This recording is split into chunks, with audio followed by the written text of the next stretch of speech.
தேவனுடைய பரிசுத்த நாமத்திற்கு எல்லா கனமும் மகிமையும் துதியும் சோத்திர புகழும் உண்டாவதாக. புதிய ஏற்பாடு வேதபாட விளக்கம் என்ற தலைப்பில் மத்தேயு சுவிசேஷத்திலிருந்து தொடர்ந்து உங்களோடு கூட பேசி வருகிறேன். இந்த நாளிலே மத்தேயு 3ஆம் அதிகாரத்தை இன்றைக்கு நம்ம தியானிக்க போகிறோம். இந்த 3ஆம் அதிகாரத்திலே ஆண்டவராகி இயேசு கிறிஸ்து முத ஞானஸ்நானம் பெறுகிற ஒரு அருமையான காட்சியும், பரலோகத்தில் உள்ள பிதாவாகி தேவனே நேரடியாய் இயேசுவை பற்றி சொன்ன சாட்சியை பற்றியும், அதுக்கு முன்பதாக யோவான் சானகன் இயேசு கிறிஸ்துவை பற்றி சொன்ன சாட்சியையும் இந்த மத்தேயு 3ஆம் அதிகாரத்திலே நம்ம பார்க்க போகிறோம். அந்த நாட்களிலே யோவான் சானன் யூதாவின் வனாந்தரத்திலே வந்து, மனம் திரும்புங்கள், பரலோக ராஜ்யம் சமீபத்திருக்கிறது என்று பிரசங்கம் பண்ணினான் என்று இங்கே மனம் திரும்புதலை பற்றி இங்கே சொல்லுகிறதை கவனிங்க. பொதுவாக நம்ம என்ன சொல்கிறோம்னா, தேவன் அறியாத ஜனங்களுக்கு தான் மனம் திரும்புதலை சொல்லணும், கர்த்தரை பற்றி தெரியாதவங்களுக்கு தான், புறஜாதிகளுக்கு தான் மனம் திரும்புங்கன்னு சொல்லணும். வேதக்காரங்கள்லாம் ஏற்கனவே பூர்வீக கிறிஸ்தவங்களாக இருக்கிறதுனால அவங்க மனம் திரும்புன்னு சொல்லணும்னு அவசியம் இல்லைன்னு சொல்லி சிலர் சொல்லுவாங்க. ஆனால் இந்த ஊழியம் தொடங்கப்பட்டது யூதர்கள் மத்தியில் தான், இஸ்ரேல் ஜனங்கள் மத்தியில் தான் இந்த ஊழியம் தொடங்கப்பட்டது. அந்த தொடங்கப்பட்ட தொடக்கத்திலேயே யூதர்களை பார்த்து யோவான் சானகன் சொன்ன காரியம் மனம் திரும்புங்கள் என்ற காரியம். ஆகவே அவங்க தேவனை அறிந்திருந்தாலும், யெகோவா தேவனை ஆராதித்தாலும், அவர்கள் தேவனை விட்டு விலகி பாகால்களை பின்பற்றி, உலக வழிபாடுகளை பின்பற்றி, நியாயப்பிரமாணங்களுக்கு விரோதமான காரியங்களில் ஈடுபட்டு பல வகையில் அவங்க போயிட்டாங்க என்பது தான் காரியம். பொதுவாக 10 கட்டளைகள் சொல்கிறோம், மோசேயின் கட்டளைன்னு சொல்கிறோம். அது ரொம்ப யோக்கியமார்களுக்கு, ரொம்ப பரிசுத்தவான்களுக்கு, ரொம்ப நல்லவர்களுக்கு, ரொம்ப ஐதீக அந்த பிரமாணத்தை கைகொள்ளக்கூடிய நியாய பிரமாணத்தில் வெறியாக இருக்கக்கூடிய அந்த இஸ்ரேல் ஜனங்களுக்கு, அந்த கடவுளுடைய பிள்ளைகளுக்கு தான் கொடுக்கப்பட்டதாக பொதுவாக சொல்கிறாங்க. நம்ம சர்ச்சுகளில் கூட இந்த வித்தியாசம் புரியாத அளவில் பலகையில் கட்டி அந்த 10 கட்டளைகளை தொங்க விடுறாங்க.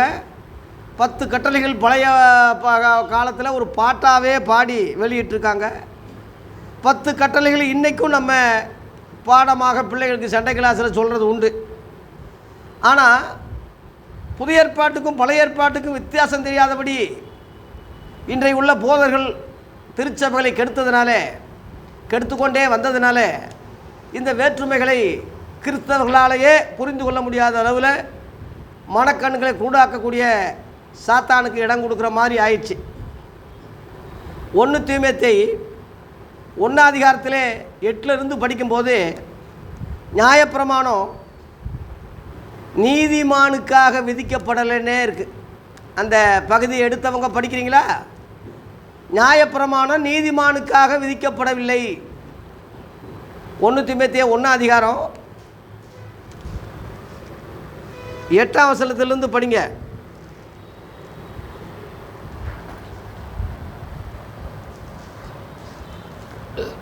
ஒருவன் நியாயப்பிரமாணத்தை நியாயப்படி அனுசரித்தால் நியாயப்பிரமாணம் அறிந்திருக்கிறோம். அதாவது அப்போஸ்தலர்கள் சொல்கிறாங்க, எங்களுக்கு தெரிஞ்ச அளவில் நியாயப்பிரமாணம் நீதிமானுக்கு விதிக்கப்படாமல், இந்த வசனத்தை கவனிச்சு, நியாயப்பிரமாணம் நீதிமானுக்கு விதிக்கப்படாமல்,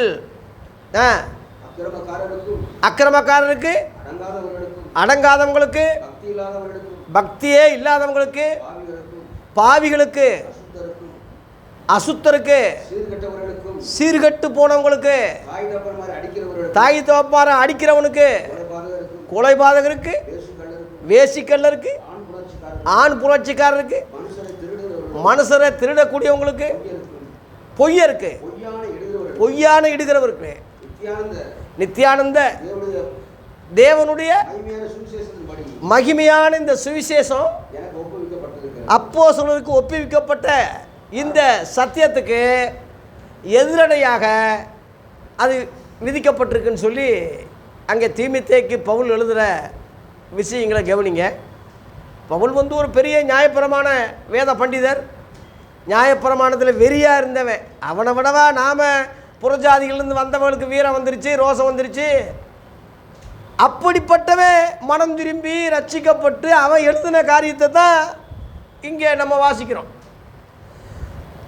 நிருபங்கள் முழுவதும் கிறிஸ்துவை ஏற்றுக்கொண்டவங்களுக்கு எழுதின லெட்டர்ஸ் தான் நிருபங்கள் சொல்கிறது. ரோமர் 2 யூதா வரைக்கும் உள்ள நிருபங்கள் இயேசு கிறிஸ்துவை தேவகுமாரனாக ஏற்றுக்கொண்ட கிறிஸ்தவங்களாய் ஆக்கப்பட்ட ஆகுன அவங்களுக்குள்ள புத்திமதி தான் நிருபங்களே தவிர பழைய ஏற்பாடு அல்ல.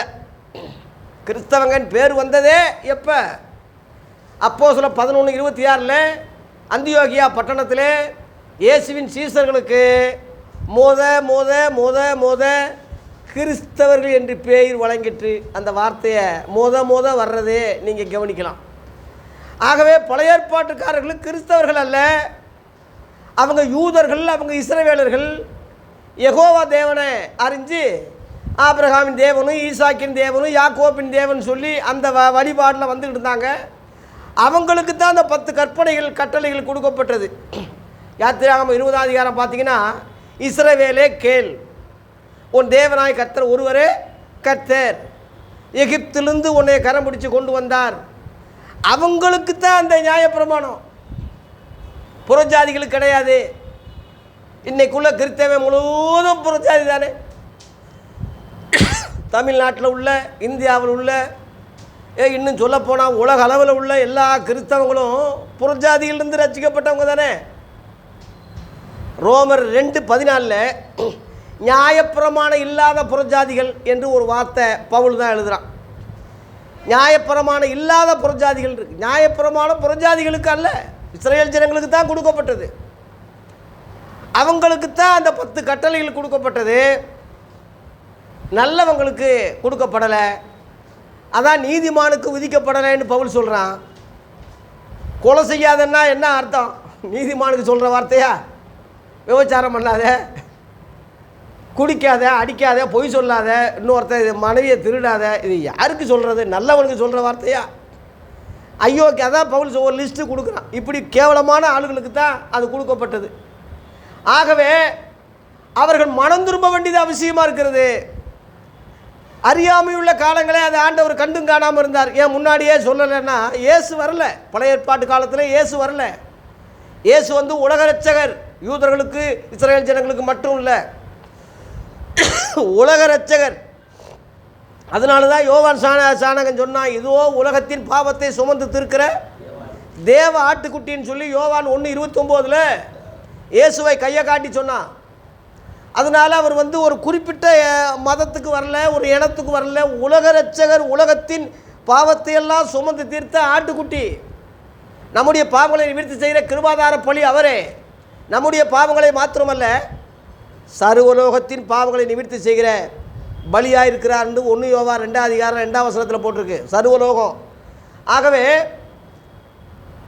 இந்த மனம் திரும்புதல் எருசலேம் தொடங்கி உலகம் முழுவதும் சொல்லப்பட வேண்டும் சொல்லி லூக்கா 24ஆம் அதிகாரத்திலே 47 இயேசு உயிர்த்திருந்து பரலோகத்துக்கு போகும்போது சீசர்களுக்கு சாட்சியாக சொன்னார், எருசலேம் தொடங்கி உலகம் முழுவதும் சொல்லுங்க. ஏனென்றால் ரட்சிப்பு யூதர்கள் வழியாக வருகிறதுன்னு சொல்லி யோவான் 4ஆம் அதிகாரத்தில் அந்த சமாரியா பெண்ணுக்கு, புறஜாதி பெண்ணுக்கு இயேசு பிரசங்கம் பண்ணும்போது யூதர்கள் வழியாக தான் வருதுன்னு சொன்னார். ஏன்னா அவங்க தான் மெய் கடவுளை அறிஞ்சவங்க. ஆபிரகாம்லேருந்து எடுத்துக்கிட்டால் ஈசாக்கின் தேவன், யாக்கோப்பின் தேவன். யாக்கோப்புக்கு தான் மறு பேர் இஸ்ரேல்னு பேர். அவனுக்கு 12 பிள்ளைங்க, 12 கோத்திரம் ஆகிட்டாங்க. அதில் ஒரு கோத்திரம் தான் யூதா கோத்திரம். அந்த யூதா கோத்திரம் பிரபலமாகி அந்த கோத்திரத்தில் தான் இயேசு பிறந்தார். ஆகவே அவங்க சிதறி போயிட்டாங்க. தேவனை அறிஞ்சாலும் சரி, அறிய வேண்டிய பிரகாரமாக தேவன் அறியலை, மனமும் திரும்பலை. இந்த 10 கட்டளைகள் நியாயப்பிரமாணத்தின்படி அவங்க நடக்கவும் இல்லை. ஆகவே நியாயப்பிரமாணத்துக்கு விரோதமாக தான் செஞ்சுக்கிட்டு இருந்தாங்க, கட்டளைகளுக்கு விரோதமாக. அப்படின்னா கொலை செய்யாதன்னா கொலை செஞ்சாங்க, விபச்சாரம் பண்ணக்கூடாது விபச்சாரம் பண்ணாங்க, பொய்ச்சா சொல்லக்கூடாது சொன்னாங்க. இப்படி இருக்கிறதுனால அது அறியாமையுள்ள காலங்கள் தேவன் அதை கண்டும் காணாமல் இருந்தார். அது எல்லாருக்கும் அப்படித்தான், யூதர்களுக்கு மட்டுமில்லை, இஸ்ரேல் ஜனங்களுக்கு மட்டுமில்லை, முழு உலகத்துக்கும் அவர் கண்டும் காணாமல் தான் இருந்தார். முழு உலகத்துக்கும் அவர் இரட்சகர் தான். அப்போஸ்தலர் 17:30 அறியாமையுள்ள காலங்களில் தேவன் காணாதவரை போல் இருந்தார், இப்பொழுதோ மனம் திரும்ப வேண்டும் என்று எங்குமுள்ள மனுஷர் எல்லாருக்கும் கட்டளையிடுகிறார்னே இருக்குது. எல்லாருக்கும் கட்டளையிடுகிறார் மனம் திரும்புறதுக்கு. ஆகவே அப்போஸ்தலர் 20:21 பவுல் பிரசங்கம் பண்ணும்போது மனம் திரும்பல் பற்றி யூதர்களுக்கும் கிரேக்கருக்கும் தேவனிடத்தில் மனம் திரும்புவதை பற்றியும் இயேசு கிறிஸ்துவை விசுவாசிப்பதை பற்றியும் நான் யூதர்களுக்கும் கிரேக்கருக்கும் சாட்சியாக அறிவித்தேன் அப்படின்னு சொல்கிறான். யூதர்கள் வேற, கிரேக்கர்னா புறஜாதிகள். ஆனால் தேவனுக்குள்ளே யூதர் என்றும் இல்லை, கிரேக்கன் என்றும் இல்லைன்னு சொல்லியிருக்கு. ஆனாலும் யூதர்கள் சொன்னாங்க, எங்கள் குலசாமி இஸ்ரவேலின் தேவன் எங்கள் கடவுள் இன்றைக்கி சொல்கிற மாதிரி அவங்க உரிமை பாராட்டினாங்க. பவுல் சொல்கிறான், தேவன் யூதர்களுக்கு மாத்திரம் தேவன் அல்ல, புறஜாதிகளுக்கு அவர் தேவன் தான் என்று ரோமர் 3:29 அவன் சொன்னான்.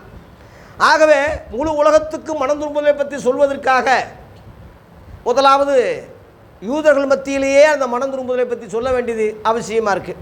அதுவும் அவர்கள் எதிர்பார்த்த தீர்க்கதரிசியை கொண்டு, அவர்களுடைய வேதாகமத்திலேயே சொல்லப்பட்ட தீர்க்கதரிசியை கொண்டு அவங்களுக்கு சொல்ல வேண்டிய அவசியமாக இருக்குது. அப்போ தான் அவங்க நம்புவாங்க, அவங்க அப்போ தான் ஏற்றுக்குருவாங்க. மல்கியா 4 அதிகாரத்தில் கடைசியில் பழைய ஏற்பாடு முடியுது. 39 புஸ்தகம் பழைய ஏற்பாடு. அந்த 39 புஸ்தகத்தில் கடைசியில் முடிகிற அந்த இடத்துல எலியா என்ற ஒரு தீர்க்கதரிசி வரப்போகிறான். அவன் ஜனங்கள் சங்காரமாக தேவன் அடியாதபடி மனம் திரும்ப செய்வான்னு சொல்லி அது மல்கியா 4 அதிகாரத்தில் 5ஆம் வசனம் 6ஆம் வசனத்தில் அங்கே சொல்லப்பட்டதை நீங்கள் ஏற்கனவே அறிஞ்சிருப்பீங்க. எலியாவை நான் அனுப்புவேன் அப்படின்னு சொல்லி அங்கே தீர்க்கதரிசனம் போட்டிருக்கு. சீசர்கள் கூட இயேசுகிட்ட கேட்காங்க, ஆண்டவரே கிறிஸ்து வர்றதுக்கு முன்னாடி எலியா வரணும்னு யூதர்கள் சொல்கிறாங்களே, வேதபாரர் பரிசேயர் சொல்கிறாங்களே, அப்போ எலியா வந்தாச்சான்னு சொல்லும்போது இயேசு சொல்கிறாரு, எலியா வந்தாயிற்று, அவனை அறியாமல் அவனை அநியாயமாக கொன்னுட்டாங்க, அதே மாதிரி என்னையும் அறியாமல் இருக்கிறாங்க, என்னையும் செலுவில் அறிஞ்சு கொல்ல போகிறாங்கன்னு சொல்லி அன்றைக்கே ஆண்டவர் விளக்கம் சொன்னார். ஆகவே அந்த எலியா என்பவன் இந்த யோவான் சாணகன் தான். எலியான்னா எலியாவின் ஆவி அப்படின்னு போட்டிருக்கு. ஆகவே பழைய ஏற்பாட்டில் சொல்லப்பட்ட அந்த தீர்க்கதரிசி இவன் தான். மத்தேயு 3ஆம் அதிகாரத்தில் 3ஆம் வசனத்தில் கர்த்தருக்கு வழியை படுத்துங்கள், அவருக்கு பாதைகளை சவி பண்ணுங்கள் என்று வனாந்தரத்திலே கூப்பிடக்கூடிய சத்தம் உண்டென்று ஏசாயா தீர்க்கதரிசியில் சொல்லப்பட்டவன் இவனே. ஏசாயா 40ஆம் அதிகாரத்தில் 3-5 வரை இந்த வாக்கியம் இருக்குது. ஆகவே பழைய ஏற்பாட்டில் உள்ள அந்த தீர்க்கதரிசியை காலகாலமாக யூதர்கள் எதிர்பார்த்தாங்க. மெஸ்ஸியாவுக்கு அவன் முன் அடையாளம், மேசியா வர்றதுக்கு முன்னாடி அந்த எலியா வருவான், காலகாலமாக எதிர்பார்த்தாங்க. அந்த அடிப்படையில் இந்த எலியா தான், இந்த ஆவி உடையவன் தான் இந்த யோவான் சாணகன் என்ற ஒரு ரகசியத்தை இங்கே பார்க்குறோம். மத்தேயு 11ஆம் அதிகாரத்தில் 13-14 வருகிறவனாகிய எலியா இவன் தான். நீங்கள் ஏற்றுக்கொள்ள மனதாக இருந்தால் வருகிறவனாகிய எலியா யார்? இந்த இவன் தான், யோவான் சாணகன் தான். யோவான் சாணகன் வரைக்கும் நியாயப்பிரமாணம் தீர்க்க தரிசனமும் யோவான் சாணகன் வரைக்கும் உரைத்ததுண்டு இருக்கு. அந்த வசனத்தை படிங்க. மத்தேயு 11 13-14 படிங்க.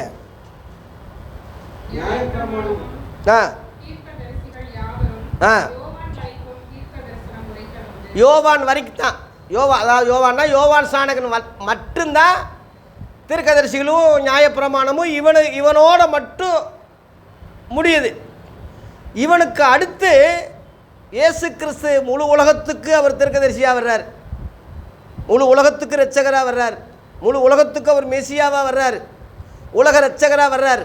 அதனால் அவன் சிறுகவும் இவர் பெருகவும், அவன் தொடங்கவும் இவர் ஆரம்பிக்கவும், இப்படி ஒரு சென்டென்ஸை, இப்படி ஒரு அழகான ஒரு அமைப்பை தேவனே ஏற்படுத்தினார் முழு உலகத்துக்கு, அவங்களுக்கும் சேர்த்து தான். ஆகவே அவங்க அதை அறியல. அந்த வருகிறவனாய் எலியா இவன் தான் சொல்லி இயேசுவே அங்கே சாட்சி கொடுத்ததை அந்த பகுதியில் நம்ம படிக்கிறோம். ஆகவே இவன் ஒட்டக மயிர் தரித்திருந்தான். மத்தேயு 3:4 படிக்கும்போது இந்த யோவான் ஒட்டக மயிர் உடைய தரித்து தன் அறையிலே வார்க்கச்சை கட்டி கொண்டிருந்தான். வெட்டுங்கிளியும் காட்டுத்தேனும் இவனுக்கு ஆகாரமாக இருந்தது. அதாவது ஒரு காட்டுவாசி மாதிரி. இப்போ மலைவாழ் மக்கள் எடுத்துக்கிட்டால் இப்படி தான் வாழ்கிறாங்க. சித்தர்கள் முழுவதும் காட்டுத்தேனை சாப்பிட்டு சாப்பாடுனாலே என்னென்னு தெரியாத அளவில் பல வகைகள் தண்ணி குடிச்சுக்கிட்டு இப்படியே எத்தனையோ வருஷம் நோய் நொடி இல்லாமல் வாழக்கூடிய சித்தர்கள்லாம் காடுகளில் உண்டு. அந்த வகையில் இவன் ஒரு சித்தராக, இவன் ஒரு சன்னியாசியாக, ஒரு நசரேய விரதம், அதாவது தாடியும் முடியும் சன்னியாசி கோலத்தை, கல்யாணம் ஆகாமல் எந்த தீட்டும் இல்லாதபடி, அதாவது உதாரணமாக அந்த காசியில் நம்ம காசியில் எப்படி சாமியார்கள் இருக்கிறாங்களோ உதாரணம் சொல்கிறேன், அந்த மாதிரி ஒரு டைப்பில் கடவுளுக்காக டெடிகேட் பண்ணப்பட்ட ஒரு அமைப்பில் காட்டுவாசியாக இருந்தான். அவனை தேடி எருசலேம் நகரத்தார் எல்லாம் போகிறாங்க. இங்கே 5ஆம் வசனம், அப்பொழுது எருசலேம் நகரத்தார் யூதேயா தேசத்தார் அனைவரும் யோர்தான் அடுத்து சுற்றுப்புறத்தார் யாவரும் அவனிடத்தில் போய் தங்கள் பாவங்களை அறிக்கையிட்டு யோர்தான் நதியிலே அவனால் ஞானஸ்நானம் பெற்றார்கள். இந்த ஞானஸ்நானம் இயேசுவின் ஞானஸ்நானம் அல்ல, இயேசு கொடுத்த ஞானஸ்நானம் அல்ல. அதுக்கு ஒரு அடையாளம், மனம் திரும்புதலுக்கு நான் சொல்கிறேன், அதுக்கு அடையாளம் இந்த ஞானஸ்நானம். இந்த ஞானஸ்நானம் என்ற வார்த்தையே பழைய ஏற்பாட்டில் இல்லையே. பழைய ஏற்பாட்டில் விருத்த சேதனம், சுன்னத்து, முஸ்லீம்களுக்கு அந்த சுன்னத்து சம்பவம் சின்ன குழந்தைகளுக்கு இன்றைக்கும் இருக்குது. இயேசு அந்த விருத்த சேதனம் செய்யப்பட்டார் என்று அந்த பழைய ஏற்பாட்டு முறையில் இயேசுவும் அதில் செய்யப்பட்டார்னு இருக்குது. ஆனால் ஞானஸ்நான முறை பழைய ஏற்பாட்டில் எங்கேயும் கிடையாது, தொடங்கினதும் இல்லை. அது இயேசு கிறிஸ்துவுக்காக இவன் முன்னோடியாக அடையாளமாக தொடங்கப்பட்டதே தவிர, இயேசுவுக்காகவே இவன் வந்தவன் உருவாக்கப்பட்டவனே தவிர பழைய ஏற்பாட்டு முறை அது அல்ல. அதனால் ஜனங்க ரொம்ப ஆச்சரியமாக என்ன புதுவிதமாக செய்கிறானேன்னு சொல்லி இயேசு கிறிஸ்துவை இடத்துல ஜனங்களை வழி நடத்த அவங்க மோசையை சார்ந்திருந்தாங்க, பழைய ஏற்பாட்டை சார்ந்திருந்தாங்க, 10 கற்பனைகள் சார்ந்திருந்தாங்க. அந்த பாரம்பரியங்கள்லாம் விட்டுட்டு இனிமேல் என்னிலும் பெரியவர் ஒருவர் வரப்போகிறாரு, அவர் எல்லாரிலும் பெரியவராக இருக்கார், அவர்கிட்ட நீங்கள் உங்களை சேர்க்க போகிறேன், அறிமுகம் பண்ண போகிறேன், ஆண்டவர் எனக்கு சொல்லியிருக்காரு, புறாரோபம் கொண்டு யார் மேலே இறங்கனி காண்பாயோ அவர் தான் அந்த மெசியா, எனக்கு சொல்லியிருக்கார் அந்த அடையாளத்தை, அவர் கண்டிப்பாக வருவார், இப்போ எனக்கு தெரியல ஆனால் அவர் வருவார், வர்றதுக்கு முன்னாடி உங்களை நான் ரெடி பண்ணுறேன் என்ற முறையில் தான் அந்த ஞானஸ்நானம் கொடுத்தான். அவன் அந்த ஒளி அல்ல. யோவான் 1ஆம் அதிகாரத்தில் 3ஆம் வசனத்தில் போட்டிருக்கு, தேவனால் அனுப்பப்பட்ட ஒரு மனுஷன் இருந்தான், அவன் பேர் யோவான். யோவான் அவரை குறித்து சாட்சி கொடுக்க சாட்சியாக வந்தான். அவன் அந்த ஒளி அல்ல, ஒளியை குறித்து சாட்சி கொடுக்க சாட்சியாக வந்தான்னு அங்கே அருமையாக சொல்லப்பட்டிருக்கு. இதை ஏன் சொல்கிறேன்னா, எத்தனையோ சித்தர்கள், பக்தர்கள், புலவர்கள் நம்ம நாட்டில் ஏறக்குறைய ஒரு 18 சித்தர்கள் இருக்கிறதாக நம்முடைய தமிழர்கள் சொல்கிறாங்க. இந்த 18 சித்தர்களும் ஒளி அல்ல, ஒளியை குறித்து சாட்சி கொடுக்க சாட்சியாக வந்தவங்க என்று இவங்களையும் நம்ம சேர்த்துக்கலாம். பழைய ஏற்பாட்டுக்கு மட்டும் கடவுள் அல்ல, அவங்க சித்தர்கள், அவங்க தீர்க்கதரிசிகளுக்கு மட்டும் கர்த்தர் வெளிப்படுத்தினார் என்று நம்ம சொல்லக்கூடாது. முழு உலகத்துக்கு அவர் இரட்சகராக இருப்பதனாலே முழு உலக வேதங்களையும் அவர் சொல்லப்பட்டிருக்க வேண்டும். இது எப்படி சொல்கிறீங்க ஐயா, அதுக்கு என்ன ஆதாரம்? நீங்களா சும்மா சொல்கிறதானா, அது என்ன ஆதாரம்னு கேட்டிங்கன்னா, பவுல் சொன்னதை நான் சொல்கிறேன், நான் சொல்லலை. அப்போஸ்தலர் 17 28 அந்த பவுல் அந்த வார்த்தையை சொல்லியிருக்கிறான். என்ன சொல்லியிருக்கிறான்? அத்தனை பட்டணம் புறஜாதிகளில் ஊழியம் செய்யும்போது என்ன சொல்லியிருக்கிறான்? அவருக்குள்ளே நம்ம அசைகிறோம், அவருக்குள்ளே பிழைக்கிறோம், அவருக்குள்ளேயே தான் இருக்கிறோம் என்று உங்கள் புலவர்களிலும் சிலர் நாம் அவருடைய சந்ததியார் என்று சொல்லியிருக்கிறார்கள். அந்த குறிப்பை தயவு செய்து உங்கள் எங்கே புலவர்னு சொல்லலை, உங்கள் புலவர்களில் சிலர் சொல்லியிருக்கிறாங்க. பலர் உண்டு, அதில் சிலர் சொல்லியிருக்காங்க. நான் எல்லாத்தையும் சொல்லலை, அதில் சிலர் சொல்லியிருக்கிறாங்க என்று பவுல் சொல்கிறான். என்ன சொல்கிறாங்க? என்ன சொல்லியிருக்காங்க? தேவனுடைய சந்ததி நாம். ஏன்னா எல்லாம் ஒரே ரத்தம். அதில் 26 அதுலேயே வாசிக்கிறோம்.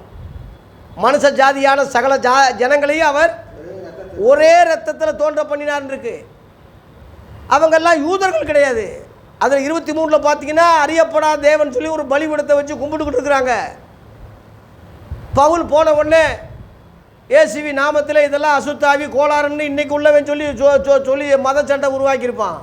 பவுல் என்ன சொல்கிறான்?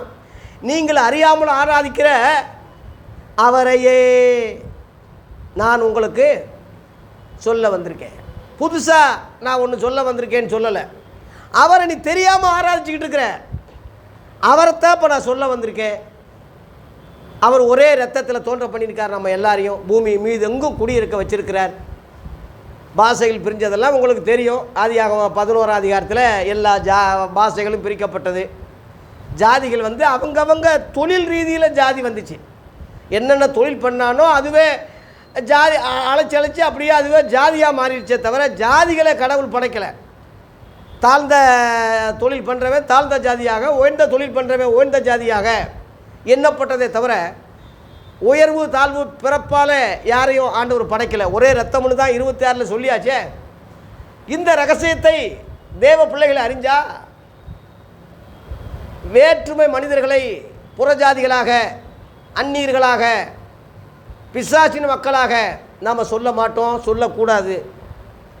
ஆதியாக 3:20 ஜீவனுள்ளோருக்கெல்லாம் ஏவாள் தாயானவள்னு போட்டிருக்கேன். எல்லாம் ஒரு ஜீன் தானே. ரோமர் 5:19 ஆதாமுக்குள் எல்லாரும் மரிக்கிறது போல கிறிஸ்து இயேசுக்குள் எல்லாரும் உயிர்ப்பிக்கப்படுறாங்கன்னு எழுதியிருக்க. ஆகவே நிருபங்களை படிக்காதனால, அப்போஸ்தலர் உபதேசத்துக்கு இன்றைக்குள்ள போதர்கள் வராததுனால, பழைய ஏற்பாட்டையே சொல்லிட்டு திரிகிறதுனால, ரெண்டுக்குள்ள வித்தியாசத்தை அறியாதபடி மண்ணையும் சோத்தையும் சேர்த்து மிஸ் பண்ணி சாப்பிட்ட மாதிரி இன்றைக்கி மக்கள் அந்த மாதிரி ஆக்குனதுனால மக்களுக்கும் தெரியல, போதர்களுக்கும் தெரியல. இந்த குழப்பங்கள் நீங்கிறதுக்கு தான் இந்த வேற்றுமைகளை தொடர்ந்து நான் பேசி வருகிறேன், தொடர்ந்து வலியுறுத்தி கொண்டு வருகிறேன், தொடர்ந்து நான் சொல்லி கொண்டு வருகிறேன். சகோதரர்களே, சரியான வெளிச்சம், சரியான சத்தியத்துக்கு உங்களை கொண்டு வரணுன்னு தான் ஆதி அப்போஸ்தலர் பாடுபட்டாங்க, விரும்பினாங்க. அதில் ஏதோ ஓரளவில் கொஞ்சம் வெளிச்சம் கிடச்சி தான் நான் பேசிக்கிட்டு இருக்கேன் தவிர அதுலேயே முழுமையாக அடைஞ்சிட்டேன்னு கூட நான் சொல்ல முடியாது. இந்த வெளிச்சத்துக்கு வந்துட்டிங்கன்னா என்னை காட்டிலும் அதிகமாக நீங்கள் விளங்கி பேசலாம், விளக்கலாம், பேசலாம், சொல்லலாம். இந்த எளிய ஊழியக்காரனுக்கு கர்த்தர் என்னை கொடுத்த அந்த கிருபைக்கு தக்கபடி எவனோ சொன்னான்னு நான் சொல்லலை. எங்கிட்டோ எழுதியிருக்குன்னு படிக்கலை. எங்கிட்டோ பைபிள் காலேஜ் நானும் படித்தவன் தான், வந்தவன் தான், எல்லாமே ரவுண்ட் அடித்து வந்தவன் தான். இதில் உள்ள ரகசியங்களை புரியலையே, தெரியலையே. கர்த்தர் என் கண்களை திறந்ததுனால படித்த படிப்பு பாரம்பரியங்களை எல்லாம் தூக்கி குப்பையில் போட்டுட்டு இதில் உள்ளதையே கூட்டாமல் குறைக்காமல் சொல்லிக்கிட்டு இருக்கனே தவிர என்னுடைய சுய உபதேசமோ சத்தியமோ என்னுடைய படிப்போ எவனோ சொல்லி கொடுத்ததோ நான் சொல்லலை என்பதை நீங்கள் அறிவீர்கள், கேட்கக்கூடிய மக்கள் அறிவார்கள். ஆகவே ஆண்டவராகிய இயேசு கிறிஸ்து புதிதும் ஜீவனமான ஒரு மார்க்கத்தை ஏற்படுத்த வந்தார். மார்க்கம்னா மதம் அல்ல. எபிரேயர் 10:19 போட்டிருக்கு. புதிதும் ஜீவனமான ஒரு மார்க்கம் அப்படின்னு சொல்கிறார். மார்க்கம்னா வழி. அதுக்கு தான் இயேசு நானே வழின்னு சொன்னார். நானும் ஒரு வழின்னு சொல்லலை. எத்தனையோ வழிகள் உண்டு. வேறு வழியாக ஏறுகிறவன் கல்லை கொள்ளக்காரன் சொல்லி யோவான் 11:1 சொல்லியிருக்கு. அதனால தான் நானே வாசல்னு சொன்னார். வேறு வழியாக ஏறுகிறவன் அந்த மார்க்கத்துக்கு போக முடியாது. என்னை எல்லாமல் ஒருவனும் பிதாவிடத்தில் வரான்னு சொல்லிட்டாரே. அதனால இவர் தான் முழு உலகத்துக்கு பொறுப்பாளி, முழு உலகத்துக்கு ஆட்டுக்குட்டி, முழு உலகத்துக்கு பலியிட இரத்த சிந்த வந்தார் தவிர இவரை தவிர அந்த உலகத்தில் வேறு யாருக்குமே உரிமை இல்லை. அதனால தான் இயேசு உயிர்த்தெழுந்து பரலோகத்துக்கு போகும்போது மத்தேயு 28:18 வானத்திலையும் பூமியிலையும் சகல அதிகாரம் எனக்கு கொடுக்கப்பட்டிருக்கு. ஆகையால் நீங்கள் புறப்பட்டு போய் உலகம் எல்லா ஜாதிகளுக்கும் சுவிசேஷத்தை சொல்லி பிதா குமாரன் பரிசுத்தாவி நாமத்தில் ஞானஸ்நானம் கொடுங்க, நான் கட்டளையிட்ட யாவையும் கை கொள்ளும்படி அவளுக்கு உபதேசம் பண்ணுங்கன்னு சொன்னார். மோசே கட்டளையிட்டதுன்னு சொல்லலை, நான் கட்டளையிட்ட யாவையும், கட்டளை ஆர்டர். அதை நான் கட்டளையிட்டுன்னு சொல்கிறது அவருடைய கட்டளை கூட கிடையாது. சொல்லப்போனால் யோவான் 12:49 நான் சுயமாக பேசலை, நான் எப்படி பேசணும் எப்படி உபதேசிக்கணும்னு சொல்லி என்னை அனுப்பின பிதாவே எனக்கு கட்டளையிட்டார்னே சொல்கிறார். அந்த கட்டளையை தான் அவருடைய கட்டளைன்னு சொல்கிறார். பிதாவினுடையதெல்லாம் என்னுடையது, அதனால் என்னுடையதுன்னு சொன்னேன்னு சொல்கிறாரு. அதனால் அப்பாவுடையதெல்லாம் மகனுக்கு தான், இதனால் அது என்னதுன்னு சொல்லி உங்கள் மகன் சொல்கிறது தப்பு இல்லை. ஆகவே இயேசுவின் வார்த்தைகளை தள்ளும் போது தேவனுடைய வார்த்தையவே அவன் தள்ளுறான்னு தான் அர்த்தம். இந்த தேவன் யூதருக்கு மாத்திரமல்ல முழு உலகத்துக்கு தேவனாக இருக்கிறார். ஒரு பக்கம் ஒரு கூட்டத்துக்கு அல்லாவா சொல்கிறாங்க, ஒரு கூட்டத்துக்கு ஈஸ்வரன் சொல்கிறாங்க, ஒரு கூட்டத்தில் சிவன்னு சொல்கிறாங்க. எப்பொருள் யார் யார் வாய் கேட்பினும் அப்பொருள் மெய்ப்பொருள் காண்பது அறிவுண்டு உலக பொதுமறை திருக்குறளில் சொன்னது மாதிரி எல்லாரும் சொன்னாலும் எல்லாரும் வச்சாலும் பொருள் ஒன்று தான். அந்த பொருள் யாருன்னா இயேசு கிறிஸ்துவை பற்றினதே. அல்லேலூயா. யோவான் 5:39 வேத வாக்கியங்களை ஆராய்ந்து பாருங்கள், அவைகளால் நித்திய ஜீவன் உண்டு எண்ணுகிறீர்களே, என்னை குறித்து சாட்சி கொடுப்பவைகளும் அவைகளேன்னு சொல்கிறார். வாக்கியம் என்று சொல்லாமல் வாக்கியங்கள்னு பன்மையில் சொல்கிறார். ஆகவே பவுல் புலவர்கள் சொன்ன மாதிரி புறஜாதி புலவர்கள் கூட இந்த இயேசு கிறிஸ்துவை பற்றி சொல்லியிருக்கிறாங்க, பாடியிருக்காங்க. எப்படி பழைய ஏற்பாட்டில் மற்ற ஏசை 53 அதிகாரத்தில் ஒரு ஆட்டுக்குட்டி அடிக்கப்பட்டதை பற்றி அங்கே இயேசுன்னு பேர் இல்லாமல் அது இயேசுதான்னு நம்ம எப்படி நம்ம இதை இணைச்சி சொல்கிறோமோ, அதுபோல் பழைய ஏற்பாட்டில் இயேசுன்னு பேர் இல்லாவிட்டாலும் பல இடங்களில் அது இயேசு கிறிஸ்துவுடைய தீர்க்க தரிசன அடையாளம் எப்படி நம்ம ஒப்பிட்டு இவர் தான் எப்படி சொல்கிறோமோ, அதுபோல் புராணங்களில் சித்தர்களுடைய பாடல்களில் இயேசு என்ற பேர் இல்லை, ஆனால் இவருக்குரிய அடையாளங்கள் இருக்குது. அது நமக்கு தெரிகிறதில்ல, படிக்கிறதில்ல. எவனும் அதை புறஜாதின்னு ஒதுக்கிட்டாங்க. அது அந்நியர்களாக ஒதுக்கிறதுனால தான் இயேசு கிறிஸ்துவை வெளிநாட்டு கடவுள்னு அவனே சொல்கிற அளவில் ஆயிடுச்சு. அதனால் கடவுள்னு சொல்லும்போது வெளிநாட்டு கடவுள், உள்நாட்டு கடவுள், கேரளா கடவுள், ஆந்திரா கடவுள் இப்படியா இருக்குது. ஒரே சூரியன் முழு உலகத்துக்கு வெளிச்சம் கொடுக்குது. படைத்த சூரியனே அப்படி முழு உலகத்துக்கு வெளிச்சம் கொடுக்கும்போது படைத்தவர் அந்நியராக இருப்பாரா, வேற்று கிரகமாக இருப்பாரா? இதெல்லாம் அறியாமையுள்ள தற்கூறிகள் சொல்லக்கூடிய வார்த்தை தான். ஆகவே நீங்கள் ஒரு நல்ல மெச்சூரிட்டியாக இந்த பைபிள் ஸ்டடியில் தொடர்ந்து பங்கு பெற்றால் பெரிய அளவில் கர்த்தர் உங்கள் கண்களை திறந்து பிரகாசமாக நீங்கள் இருப்பீங்க என்பது தான் என்னுடைய அசைக்க முடியாத நம்பிக்கை. ஆகவே இந்த மனம் திரும்புதல் முழு உலகத்துக்குரியதாக இருப்பதுனால இந்த யோவான் சாணகன் இயேசுவுக்கு முன்னோடியாக அனுப்பப்பட்டு மனம் திரும்புங்கன்னு சொல்லி மாதிரியாக அங்கே சொல்கிற காரியங்களை அங்கே பார்க்குறோம். அப்புறம் 7ஆம் வசனத்திலே பரிசேயரில் சதுசேயரில் அநேகர் வந்து ஞானஸ்நானம் பெறும்படி வர்றதை இந்த யோவான் பார்த்து என்ன சொல்கிறான், விரியும் பாம்பு குட்டிகளே, வரும் கோபத்துக்கு தப்பித்துக்குள்ள உங்களுக்கு வகை காட்டினவன் யார்? ஞானஸ்நானம் எடுக்க வர்றாங்க. நாமளாக இருந்தால் சந்தோஷமாக அவங்கள மாலையை போட்டு வரவேற்று ஞானஸ்நானம் பெறதுக்கு வர்றாங்களேன்னு சந்தோஷப்படுவோம். இவன் வயிறான் பாருங்க, விரியம் பாம்பு குட்டிகளேன்னு. ஏன்னா மனம் திரும்பாமல் வர்றாங்க. ஞானஸ்நானம் பெற்றால் ஏதாவது ஒரு நல்ல காலம் வரும்போல் இருக்குது, ஏதோ ஒரு இது கிடைக்கும் போல் இருக்குது, ஒரு சாஸ்திர முறையில் வர்றானே தவிர மனம் திரும்பி வரல. இவன் சொன்ன பிரசங்கமே மனம் திரும்புறது தான். ஞானஸ்நானத்துக்கு முன்னாடி மனம் திரும்புதல் அவசியம். அதனால தான் குழந்தைகள் ஞானஸ்நானம் கூடாதுன்னு நம்ம சொல்கிற காரணம் அதுதான். குழந்தைகள் மனம் திரும்பாதே, அதுக்கு இன்னொருத்தன் நியமித்தா அவன் விசுவாசம் குழந்தையை ரட்சிக்குமா? உன் விசுவாசம் உன்னை ரட்சிக்கும்னு தானே சொன்னார். ஆகவே மனம் திரும்பி தான் ஞானஸ்நானம் எடுக்கணும்னு சொல்கிறது என்ன ஆதாரம் வசனம்னா, அப்போஸ்தலர் 2:37-38 யூதர்கள் பேதுருடைய பிரசங்கத்தை கேட்டு உள்ளத்தில் குத்தப்படுறாங்க.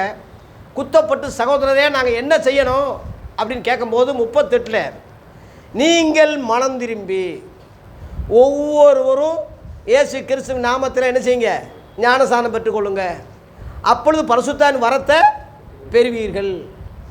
அப்போ மனம் திரும்புதலுக்கு பிறகு ஞானஸ்நானம் என்று அங்கே சொல்கிறத கவனிங்க. ஆகவே இங்கே மனம் திரும்பக்கூடியது இவன் பிரசங்கம் பண்ணுறான். இவங்க மனமே திரும்பாமல் இவங்க ஞானஸ்நானம் கிடைச்சா போதும், அப்படின்னு சொல்லி வர்றாங்க. இப்போ ஞானஸ்நானம் வந்து ஏதோ ஒரு பாவ நிவர்த்தி பண்ணுற மாதிரி, கங்கை நதியில் குளிக்கிற மாதிரி, ராமேஸ்வரத்தில் குளிக்கிற மாதிரி ஸ்நானம் பண்ணிட்டா நல்லா ஆயிரும்னு சொல்லி இப்போ எத்தனையோ பேர் எழுத்தின்படி புறஜாதிக்கு செய்கிறாங்க. அந்த மாதிரி ஜனகாச்சாரமாக இவன் நினச்சிக்கிட்டு ஏதோ புதுசாக இந்த சாமியார் என்னமோ செய்கிறார் போல் இருக்கு, செஞ்சுட்டா நம்ம நல்லா இருக்கு, மனம் திரும்பாமையே வர்றான். அதுக்கு தான் அவன் வைகிறான். என்னது? விரியம் பாம்பு குட்டிகளே. விரியம் பாம்பு வேறு, குட்டிகள் வேறு. பாம்புன்னா அவங்க சந்ததிகள், விரியம் பாம்பு அவங்க முன்னோர்கள், பிதாக்கள் விரியம் பாம்பு. இவங்க யார்? அவங்க சந்ததி, குட்டிகள். விரியம் பாம்பு குட்டிகளே, உங்களுக்கு அப்படி தாண்டா புத்தி வரும், அப்படி தாண்டா இருப்பீங்கன்னு சொல்லி அங்கே வைகிறான். ரோமர் 3 அதிகாரத்தில் 13 வாசிக்கும்போது ஏன் இந்த மனுஷனை விரியம் பாம்பு குட்டின்னு இங்கே ஏன் சொல்லப்பட்டிருக்குன்னா, பாம்பின் விஷம் அவன் நாவில் இருக்குதுன்னு அங்கே போட்டிருக்கு. பாம்பு விஷம் அவன் நாக்கில் இருக்குது. பாம்பு கடித்தாலும் பரவாயில்ல, அதை விட மோசமானது மனுஷனுடைய நாக்கு. பாம்பின் விஷம் அவர்கள் நாவில் இருக்கிறது. அந்த வசனம் அங்கே போட்டிருக்கு. படிங்க. ரோமர் 3 அதிகாரத்தில் 10 படிங்களே. அந்தபடியே நீதிமான் ஒருவனாக இல்லை, உணர்வுள்ளவன் இல்லை, தேவனை தேடுகிறவன் இல்லை, எல்லாரும் வழி தப்பி ஏகமாய் கெட்டு போனார்கள், நன்மை செய்கிறவன் இல்லை, ஒருத்தன் கூட கிடையாதுயா, ஒரு ஆள் கூட கிடையாது. அப்புறம் அவங்க தொண்டை திறக்கப்பட்ட பிரேத குழி, நாவுகளால் வஞ்சனை செய்கிறாங்க. உதடுகளின் கீழே என்ன விஷம் இருக்கு? பாம்பின் விஷம். இதான் விரியம் பாம்பு குட்டியிலன்னு வைகிறான். அந்த யூதர்கள் முழுவதும் கிரிமினல் மைண்ட் உள்ளவங்க, யூதர்கள் முழுவதும் ரொம்ப கெட்டணம் பிடிச்சவங்க, ரொம்ப கிரிமினல், அதாவது தூங்குற மாதிரி நடிக்கிறவன். அதனால தான் ஹிட்லர் வந்து யூதர்கள் உலகத்திலேயே இருக்கக்கூடாதுன்னு சொல்லி 60 லட்சம் யூதர்களை கொன்று குவிச்சு உலகம் முழுவதும் செதறடிக்க பண்ணி வரலாறுலாம் உங்களுக்கு தெரியும். மிக ரொம்ப மோசமான ஒரு ஆளுங்க தான் யூதர்கள்னு சொல்கிறது. ரொம்ப பக்திமான்கள் போல் நடிப்பாங்க, ரொம்ப பெரிய ஆளுங்க மாதிரி சொல்லிக்கிறிவாங்க தவிர மற்றபடி அவனுக்கு ஒன்றும் கிடையாது. மற்ற 23 அதிகாரம் முழுவதும் அவங்கள வைகிறார். பரு செய்கிறே, சதி செய்கிறே, உங்களுக்கு ஐயோ ஐயோ ஐயோ ஐயோன்னு சொல்லி, ஐயோன்னா கேடு, அவங்களத்தான் வைகிறாரு. இயேசு கிறிஸ்து வாய் திறந்து எவனையும் ஜபிச்சதில்லை, வஞ்சதில்லை, அவங்களத்தான் வைகிறார். வேதமான இவங்களைத்தான் சரமாரி வஞ்சிக்கிட்டு இருக்காரு. ஏன்னா அவங்களுடைய கிரியைகள் முழுவதும், செயல்பாடுகள் முழுவதும் அதில் நீங்கள் படிச்சிங்கன்னா எல்லாம் தெரியும். எல்லாம் வேஷம் போட்டு ஏமாத்துறது, கல்லறை மாதிரி, வெள்ளை அடிக்கப்பட்ட கல்லறை மாதிரி இருக்கிறது, நீண்ட அங்கிகளை தரிக்கிறது, பக்திமான்களை போல் வேஷம் போடுறது, இப்படி எல்லாம் பிழப்புக்காக வயிற்றுக்காகவே தெரிஞ்சுக்கிட்டு இருந்தாங்களே தவிர உண்மையான ஆளுக அவங்க இல்லை. அதனால் அங்கே சொல்லப்பட்டிருக்கிறது விரியம் பாம்பு குட்டிகளே. அதான் 8 போட்டிருக்கு, மனம் திரும்பலுக்கேற்ற கனிகளை கொடுங்கள். ஞானசானம் இருக்கட்டும், முதல்ல என்ன கனி கொடுங்க? மனம் திரும்பலுக்கேற்ற கனிகள். அதனால தான் எழுத்தின்படி கனிகளை கொண்டு போகிறோம். ஒரு கோயிலுக்கு போகும்போது கனிகளை கொண்டு, பழங்களை கொண்டு போகிறதுக்கு காரணம் அதுதான். காயின் கனிகளை கொண்டு வந்தான், ஆனால் மனம் திரும்பலை. மனம் திரும்பாத கனிகள், கசப்பான கனிகள் அதுக்கு பேர். அதனால் சிலர் என்ன சொல்கிறாங்கன்னா, காயின் வந்து